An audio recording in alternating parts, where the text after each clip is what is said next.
உருவகம் பார்க்கணும். உருவகம்னா இதுவும் வந்து கம்பேரிசன் தான். ஆனால் வந்து என்னென்னா இது மாதிரி இது இருக்குது அப்படின்னு சொல்ல மாட்டோம். கம்பேரிசன் மாதிரி சொல்ல மாட்டோம். அதே தான் இது அப்படி சொல்லுவோம். ஏன்னா நம்ம கம்பேர் பண்ணுற பொருளாகவே அந்த இதை வந்து நம்ம மாற்றிடுவோம். இப்போ வந்து கண் மலர் மாதிரி இருக்குது அப்படி சொல்ல மாட்டாங்க.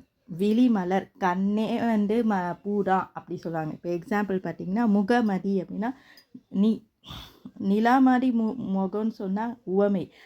மூஞ்சே நிலவு தான், அந்த நிலா தான் மூஞ்சே அப்படின்னு அதை அப்படியே அந்த உவமையாக சொல்லப்படுற பொருளாகவே அதை மாற்றி சொல்லிடுறது. அது உருவகணி. ஸோ இதில் வந்து நம்ம எந்த பொருளை வந்து நம்ம வந்து இது உவமைப்படுத்தி சொல்கிறோமோ அதுதான் ஃபஸ்ட்டு வரும். பின்னாடி உவமை வரும். நம்ம கம்பேர் பண்ணுற பொருள் பின்னாடி இருக்கும். இப்போ வந்து முகமதி, அந்த முகம் நம்ம எதை பற்றி பேசுகிறோம், அவங்க மூஞ்சி, அந்த முகம் தான் ஃபஸ்ட்டு வரும். அதுன்னு நிலாவுக்கு கம்பேர் பண்ணுறது, அது பின்னாடி இருக்கும்.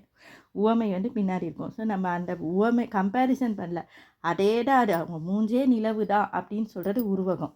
இது நிலவு மாதிரி முகம் அப்படின்னு சொன்னால் அது உவமை.